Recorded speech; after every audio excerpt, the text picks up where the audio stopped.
প্রিয় বন্ধুরা, আমি এসেছি এই আমার শৈশবের স্মৃতিমাখা একটি মাঠে, যে মাঠে আমার শৈশবকাল কেটে গিয়েছে সুখ দুঃখে আনন্দ বেদনায়। আমি সেই মাঠে এসেছি আপনাদেরকে একটি দৃশ্য দেখানোর জন্য। এইখানে একটি বড়ই গাছ আছে। প্রিয় বন্ধুরা, এই মাঠের মাঝখানে একটি ভিটা মতো জায়গা আছে। এই বড়ই গাছটা দেখে আমার খুব ভালো লাগলো। এই মাঠের মাঝখানে একটু উঁচু জায়গা আছে, সেইখানে এই বড়ই গাছ দেখুন, গাছ ভরা, কত সুন্দর বড়ই, এত সুন্দর বড়ই বন্ধুরা, দেখে প্রাণটা জুড়িয়ে গেল। আপনাদের হয়তো দেখে ভালো লাগবে। দেখুন, আমি বিভিন্নভাবে দেখানোর চেষ্টা করছি। বড়ই গাছ, বড়ইয়ের পাতা এই সময়ে, এই শীতের শেষের দিকে, বসন্তের শুরুতে সজীব সতেজ থাকে। পাতা এবং বড়ইগুলো প্রায় সমান সমান হয়, এত সুন্দর লাগে বন্ধুরা।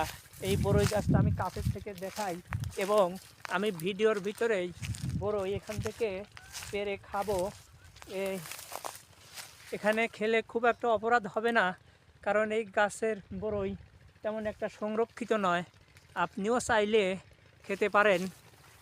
দেখুন, এই ছেলেবেলায় আমরা এইরকম বড়ই খেতাম, ধনিয়ার পাতা, মরিচ আর লবণ এই দিয়ে পাটায় শেষে সুন্দর করে আমরা খেতাম।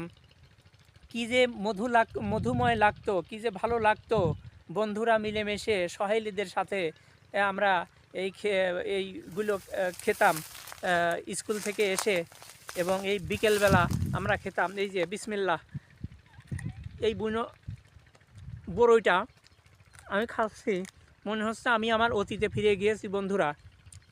এ শুধু খাওয়া নয়, আপনাদের দেখে কেমন লাগবে জানে না, কিন্তু এখানে আমার অতীতের স্মৃতি, ছেলেবেলার স্মৃতি জড়িয়ে আছে। এইভাবে ছোটোবেলায় আমরা এইসব গাছের বড়ই খেতাম। দেখুন বন্ধু,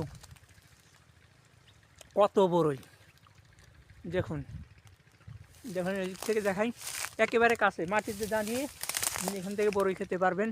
প্রিয় বন্ধুরা, রাজবাড়ী জেলার পাংশা থানার অন্তর্গত হাবাসপুর ইউনিয়নের এইটা বলে দোপপাড়ার মাঠ।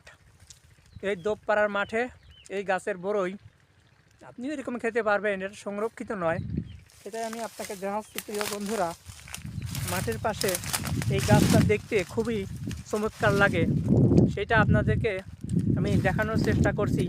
দেখে খুব সুন্দর লাগে, দেখাই প্রিয় বন্ধুরা।